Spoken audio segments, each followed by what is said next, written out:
Hello everybody, I'm AndiNaga. I'm today playing MWO Online. Today is May 17th. The patch just dropped yesterday, and this patch included the much-awaited skill tree. Today I'm just going to be going over some basic facets of the skill tree, how to navigate it, and hopefully make your time skilling up mechs a little bit easier. So let's get started with that. First off, I'd like to clear up some misconceptions about the skill tree. You'll notice some of your mechs will have this HXP, that's historical XP, that's experience the mech had before, the new skill tree was dropped. So let me just quickly go into my crab and show you how it all works. Okay, so this is the skill tree. You can use the mouse wheel to zoom in and out and see all your available skills, and as you transition from one skill tree to another, up at the top it'll change which skill tree you're in. And of course, you can just click on the button to navigate them as well.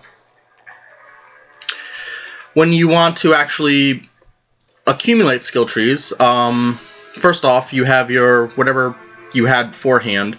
You have your MWO Online ledger, which will show you the breakdown of your bonuses that you got from consumables and MC consumables, modules, and as well as the GSP from modules. Any module bought before December 3rd of last year was converted into general skill points. Any modules bought after were converted to straight to C-bills. And then of course you got all your GXP for all your your pilot nodes and pilot skills. And of course you can look for the full in-depth coverage of everything you got down on the ledger. So you click up at the top and says add SP. After clicking nodes, and it doesn't matter what you select, nothing is saved until you click apply changes. Apply changes will always be grayed out until you have available skill points, which you can get by clicking up here where it says add SP, add skill points. In this screen you'll have purchase skill points and use available skill points. Your historic skill points, depending on how many skills you had for your mech, if your mech was mastered, you will have 91 historic skill points and be able to fully master it up. Your general skill points, or any skill points you got from your modules, and they pretty much work in the same exact way. You just select how many you need, click OK, and it'll transfer them over. If you don't have either one of those, and you have to purchase them, then that's what this side over here, the right side, is for. Clicking here, you'll see you have your mech experience, which right now it's 0 because of the reset. I have my general experience, which is the same as general experience usually, and then your historic experience, which is any experience you had before the reset. Historic experience and historical skill points you should use first because they are free and don't cost you anything. Now, when you use your historical skill points, it doesn't cost you anything at all. Using historical experience will actually still cost you your C-bill balance for buying new nodes. It just doesn't cost you any experience. With that said, there's a couple other things. A lot of people thought because if they didn't have X, Y, or Z mech that if they sold that mech, all the skill points are lost. Well, I have good news about that. If you go to the store, let's just say I run to the store right now, I currently do not own, if I go into my mech select, I currently do not own a commando. So I'm going to waste some money here to give an example. Once upon a time, this is going back years ago, I had a commando 2D. So let me just add this to cart and buy it right now. Show you guys. Yes, purchase. Yes, I'm wasting money. Yay! $1 million. Okay, so now I'm going to go to my mech lab. Go to select mech, and you see the commando here. Now you'll notice that my commando has the historical experience still. So I just bought it, it should be blank. However, because of the way the program is seeded, I still have historical skill points as well as historical experience. So even if you have sold a mech in the past, you will still maintain all of your historical experience and skill points if you ever buy it again. Now, if you have a mech and you fully skilled it out and then you sell it, then those points will be lost. But for mechs that you have sold before the new skill tree, if you buy them back, they will still have their historical experience. Another thing is historical experience is split between all of the mechs you have. If you have 2 mechs that, let's say 2 Nova Primes, you can use historical experience or historical skill points in either Nova Prime variant. Now with that said, let's move on to the base description of the skills. I'm just going to go into the... let me go into one with jump jets so we can get a better view of it. Arctic Cheetah, sure, why not? So, for the firepower tree, Innersphere and Clan have mostly the same skill tree. The only real difference being that Clan, instead of getting 7%, roughly almost 8% cooldown, is for Clan, and Innersphere will get about 10% cooldown reduction. And the other difference is, I believe, laser duration. Clan can at max get only 10% negative laser duration, where Innersphere can get minus 15 laser duration. Other than that, most everything on the skill tree is the same. Now, if you want to go for, you know, range, whatnot, all those things work pretty naturally. If you want to get the most out of the skill tree without choosing anything general, you could just go down the sides over here, just getting the heat gen nodes. Same on the other side. Because the way the skill tree is formatted now, you can actually get... By following this pattern, you can get all of the heat gen quirks. I'm missing one. Ah, there it is. All the heat gen quirks, which are capped at about minus 10.5 total negative heat gen. And you'll also get, you know, 9% range and some cooldown. This is the best for the general, and if you're going to run like PPCs or ballistics, you have your velocity nodes here, over here, and down here. Speccing into the 5th velocity node down here, you will have to spec into either magazine capacity, missile rack, or laser duration. There's no way to get this 5th velocity without speccing into something.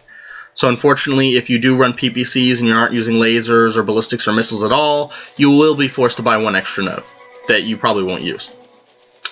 That said, moving on to the survival tree. The survival tree is just if you don't use AMS, which many people don't. AMS overload makes AMS amazing, but if you don't use AMS, you actually don't have to get it. You can spec into the entire tree without getting, I believe AMS overload was here. You can spec into the entire defense tree without getting the 2 AMS nodes, which are early on in the tree, so even if you don't want to get all the structure bonuses, you don't have to. Now, the advantage of this is since everything is built into the mech lab, even without buying the skills yet, I can go into my loadout of my mech, and it'll tell me what bonuses I got. I got plus 6 front armor, plus 2 rear armor, and as I manipulate this, if I go down to like 7, and I move this up thing, you'll notice it goes 7 and 1. Now, for rear armor, if you go any less than 7, you actually... Oh.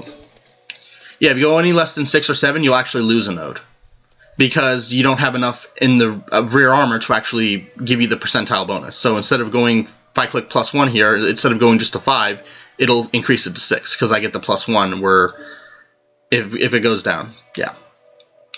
Now, another thing about the skill tree is the defensive skill tree is useful. However, you're only going to be getting 15 to 20 extra health per component, mostly in the CT area, CT left, left, right torso, and the center torso. And with that, you're, like I said, about 15 to 20 extra health, and that's spread between armor and structure. If your mech has already has like armor or structure quirks, you of course will get more returns out of it. Mechs that Innersphere mechs and some clan mechs that have a good deal of structure armor quirks, I would recommend this. For some builds, if you want it to be more tankier, anything with structure or armor quirks will benefit more heavily from this tree, where those without it will still benefit, but to a lesser extent. So, There's no quick way to click down to automatically fill out the tree, but if you need to cancel and remove an entire tree, just click at the top node and it'll just remove everything. Now, over here in the agility tree, many mechs have had their agility reduced. The Arctic Cheetah's agility was reduced, the Marauder 2C's agility was reduced, even the Locust's agility was reduced a little bit. Everything lost can be reacquired through the agility tree. Now, many people really, they feel their mech is already agile. They don't want to spend points to agility, but they still want to get speed tweak. You can go down the side over here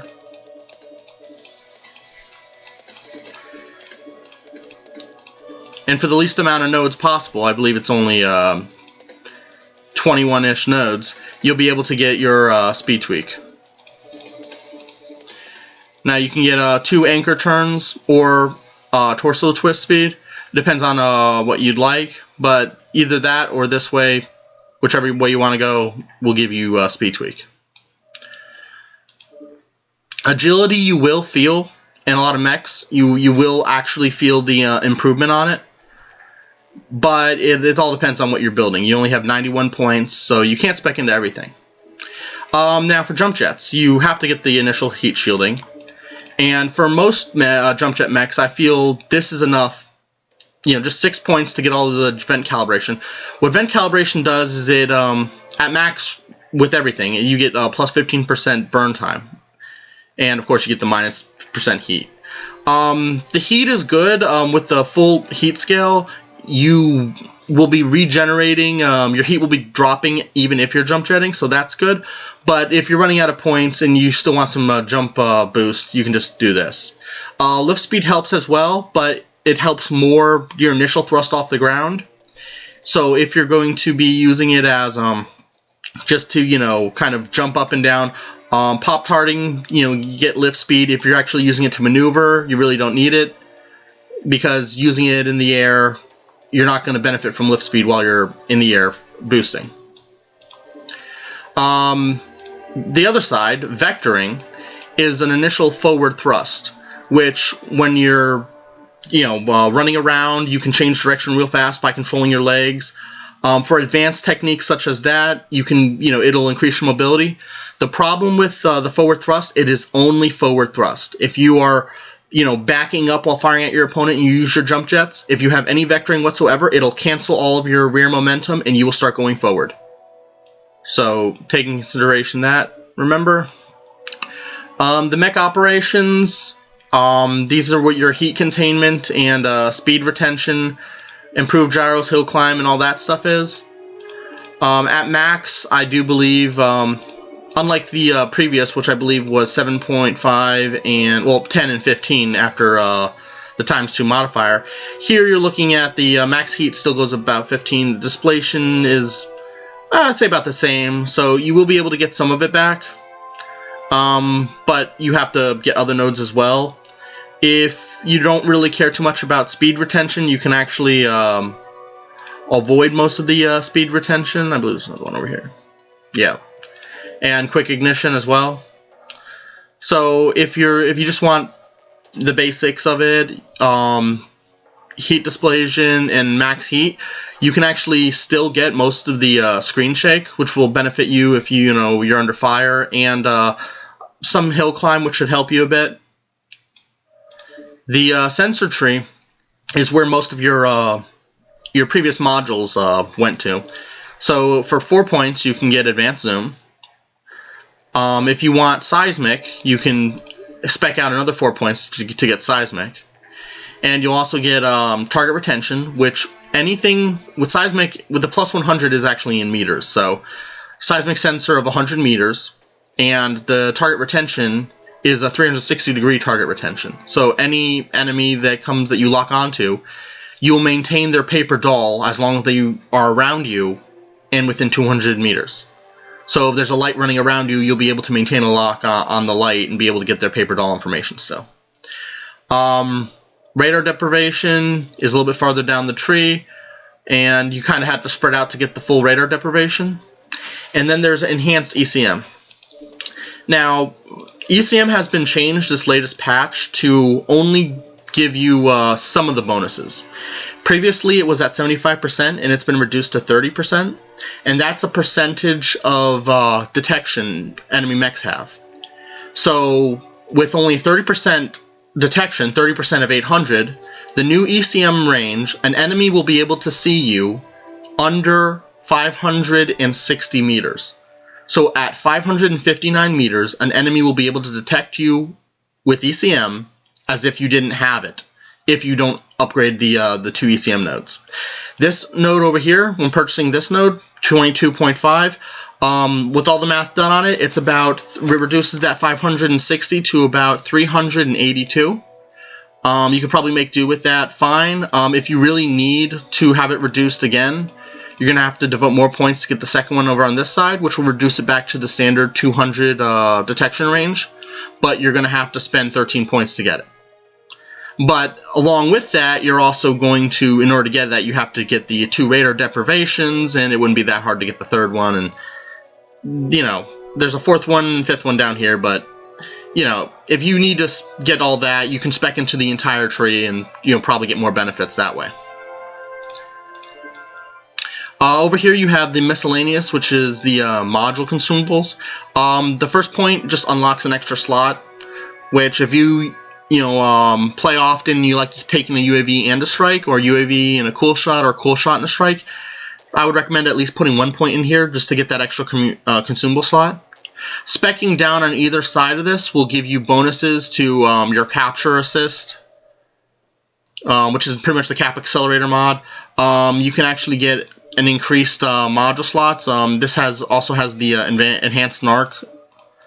So let me just click all this.